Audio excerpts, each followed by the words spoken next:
Welcome to this TOT practical ideas. We are trying to give you some practical tips on how to conduct your own training. Sometimes it's, probably all of you have done trainings and maybe you could talk a little bit back and forth about the different, maybe you have some good suggestions or comments, or so please feel free to comment on anything that you think should also be included. So what we'll do is to post this one online. So but whenever you are talking, your voice will be recorded, but your face will not be. So as long as if you're okay with that. We're also thinking that a lot of this information can be compiled and put on our website, so that other people also can take advantage of whatever comments that we have for this. So I think I'll just start. Now we have divided this session into three. So this is the planning phase, and talking about the different topics. So please, at any time, come with feedback or any other. We're talking about invitations. When I'm sending out invitations, I usually send the agenda, and also with a very particular, what do you call it, when detailed information about what we are going to talk about, so that they know what to expect. And if they're applying to attend, if they feel like this is way outside their field, they will not apply. So the sooner that you can kind of target your audience, the better group you will get. I think they're seeing not so much that the audience was not targeted, but we had a very diverse group. And that could also be, for instance, if you are talking just to young people and you have a few people that are older in the audience, it could make a mismatch. So make the invitation in detail. And also when you're making this invitation, make sure that you add all, the practical information, where they're going to stay, how much it's going to be,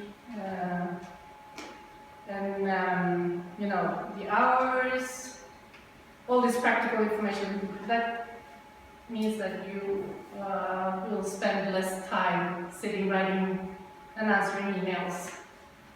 That would be, because if you're inviting a lot of people, then you have to spend a lot of time just writing emails, and you probably have a lot of other things to do.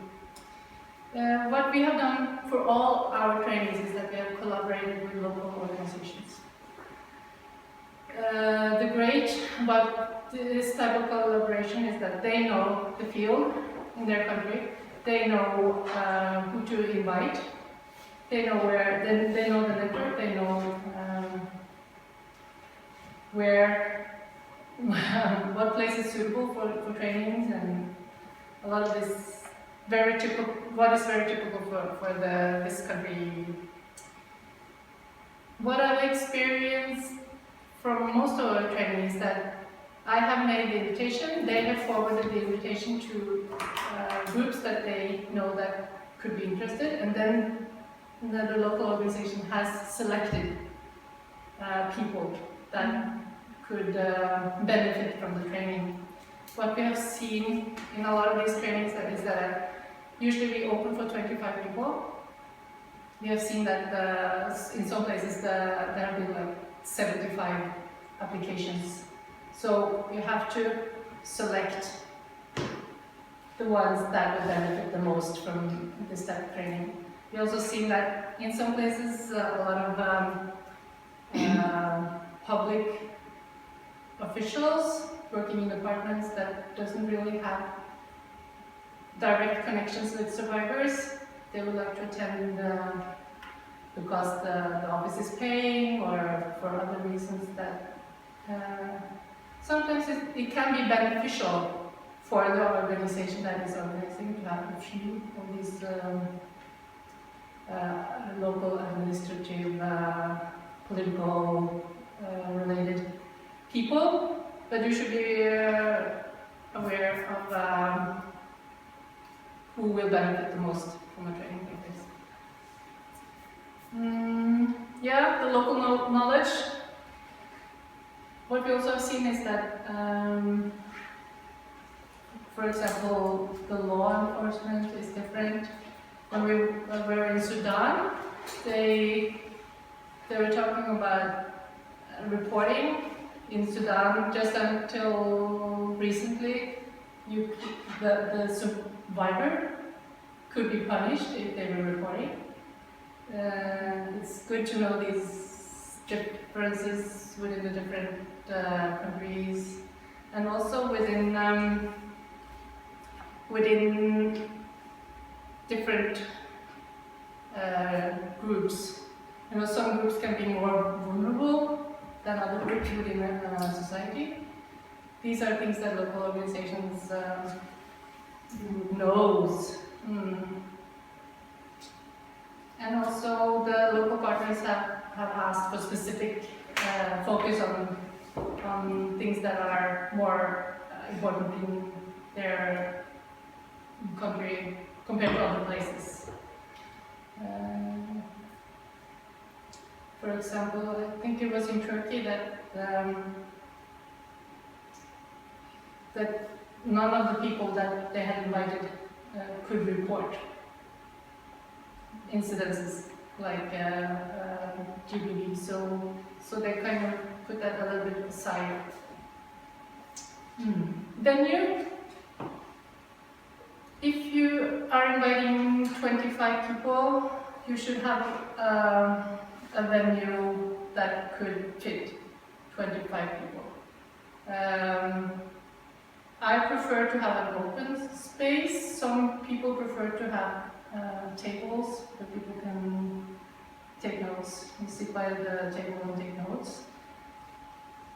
I think the most important thing is to have space enough so that you can move around. You can, if the room is not big enough to divide into groups, there should be other available rooms where people can do the role plays or have small groups of conversations. So that also goes for the size of the room. And just thinking about if 25 people is going to be sitting in one room for 3 days, the ventilation should be somewhat okay. I know in a lot of places you don't have a choice, but if you have a choice, you should check out the possibility to air out, open the doors, or sitting 3 days in a room without ventilation, or no possibilities to open the door.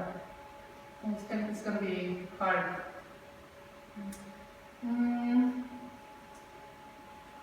Then who should be invited to attend? We in the manual we open up for anyone that are working with survivors in one way or the other, or people that are supervising traders that are working with survivors. Apart from that, I think most people can benefit from doing this. They don't have to be psychologists or trained professionals. What we try to do when we're doing these trainings is that they should be approximately on the same level. So that if you have a lot of trained people that are doing this training, I think they should be more or less having the equivalent background. You know, they don't have to be as much trained, but it's difficult when you have someone that has nothing and talking to reaching both levels. So for your own training, I think it's better to kind of get them to be at the same level. Interpretation. We have had both consecutive and simultaneous translation. I don't know about you. Have you done this type of training with translators before? Yeah. And what do you prefer? Simultaneously. Because if you know the translator is going away from the topic and you can stop it. Yeah. You will know it. So, but that, yeah, because sometimes when you don't know the language, it can be difficult to, know when they are beside the topic. Yeah. Sometimes they usually take their own meanings, opinions, and then they will continue if you will not start it. Yeah. There's both pros and cons for each one. I think for the simultaneous, if you are closer to the audience, instead of having the consecutive translation where there's someone sitting in the back translating and you have your headphones, it creates a distance to the audience. And also, when we went to Colombia, we had this really great translator or interpreter. She mimicked the body language, the tone of voice. She was like a shadow of the one speaking, and that created a totally different atmosphere. Instead of having someone sitting in the back having a very monotone voice, very different. And also when you're doing supervision, when you're going around talking to trainers that are doing role plays, it's easy to have someone walking next to you and having this discussion back and forth, how people are dealing with the different topics. It's also very important to send the manual to the translator or interpreter in advance, so that they know what they're going to talk about. And in Turkey, we had an interpreter that couldn't speak about sexual things in front of women. These are issues that should be cleared out before you start the training. And also, there are some terminology that is difficult to translate. For example, in Iraq, they had never heard the expression window tolerance, or window when it comes to a time where you have the ability to talk about stuff. They didn't have a metaphor window in their language. So trying to tell them about the window of tolerance was very difficult. So issues like that could be cleared out if you talked with an interpreter in advance. We have made a list of terminology that we have on our website that could be used for these pre-talks before you start the training. And also, what I've experienced from India, when you do interpretation, it's very important to know what caste is the interpreter, and how will he or she speak to the audience that is a lower caste or a higher caste, or so these things should also be discussed with the local organization, and also with because sometimes, especially in India, it could be that the head of the organizations that are doing the contracts with the interpreter are the same caste, and as we know, then they will not see the consequence of this interpreter. Privilege is invisible for the ones that have it, so it's difficult to see what the consequence will be. I was just talking about who to invite as well. I also experienced that you should know who these people from the administration is. Are they people that the audience will feel comfortable with? Could it be someone that is spying or reporting to a third party, for example? Should be very particular about who the audience is, and especially sometimes the local organization can have difficulties saying no. But you as a trainer and a foreigner, it's easier for you to say that I'm sorry, but I think it's better that you don't attend because it creates diversion in the group, or it makes it difficult for the group to be open about the different topics. It's difficult, but it's easier for a foreigner because the foreigner will not face the same consequences as a local organization will. So that is something to keep in the back. Do you have any experience in that? Have you noticed that when you've been holding trainings, conducting trainings abroad? Having people that kind of interrupted the training? No, because it happens.